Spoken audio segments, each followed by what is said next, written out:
Today we've got the first look at the Samsung Galaxy Z Fold 8 and the Fold 8 Wide version, as well as confirmation on all the specs.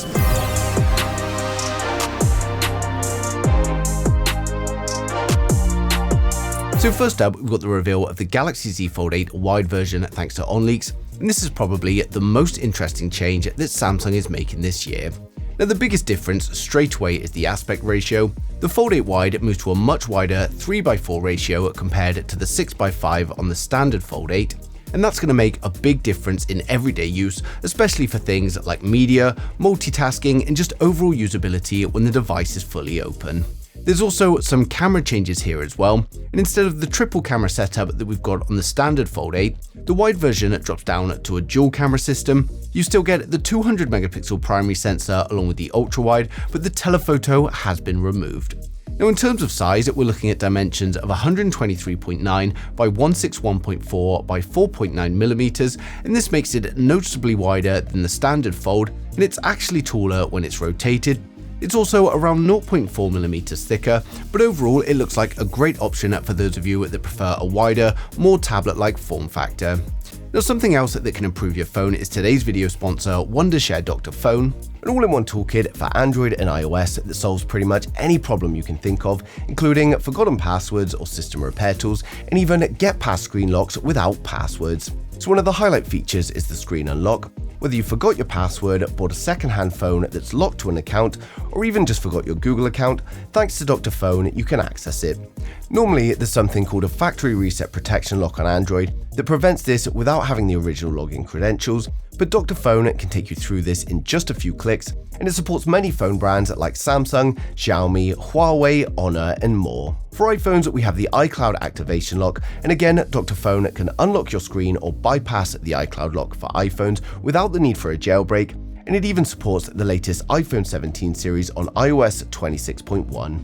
Now of course, this is just one example of how Dr. Phone can help you. We've got loads of useful features from data recovery, setting a virtual GPS location, backing up and transferring all data including WhatsApp, as well as a toolbox to fix many issues for you. So whatever your problem, Dr. Phone has it covered, and you can go ahead and check it out now by clicking the link down in the description below. Now onto the standard Z Fold 8, and arguably the biggest upgrade this year is going to be in the display. Not only is it expected to be brighter and more color accurate, but the first time ever we could be looking at a Samsung foldable with no visible crease down the center. Now Samsung already showcased this technology at CES, and while it wasn't officially at the Fold 8 on stage, it clearly shows the direction they're heading in, and according to reports, the ultra-thin glass layer hasn't been made thicker, and instead it's now dual layered. Now traditionally, foldables have a single layer of ultra-thin glass on top, but this time Samsung is reportedly adding protection both above and below. Now the result is a significantly reduced or potentially eliminated crease, while also improving the durability of folds over time. And if that holds true, this could be the upgrade that finally removes the biggest complaint that people have about foldable phones, and of course the same display technology is expected to be used on the Fold 8 Wide as well. Now as we covered earlier, the standard Z Fold 8 is going to feature a triple camera setup, and upgrades are definitely on the table here too. While it keeps the same 200 megapixel primary camera from the previous model, it's now paired with a 50 megapixel ultra wide and a 12 megapixel telephoto with 3x optical zoom, and that gives us a much more balanced and versatile camera system overall. With Samsung continuing to push AI image processing and software enhancements, we could also expect improvements in digital zoom, clarity, and overall image quality as well. Now, the design is also getting a little bit of attention, and the Z Fold 7 already made improvements when it came to weight, but Samsung is pushing things even further this time around. The Z Fold 8 is expected to come in at around 200 grams, roughly 15 grams lighter than its predecessor, and that reduction likely comes from increased aluminium use in the frame, along with slight refinements in the thickness.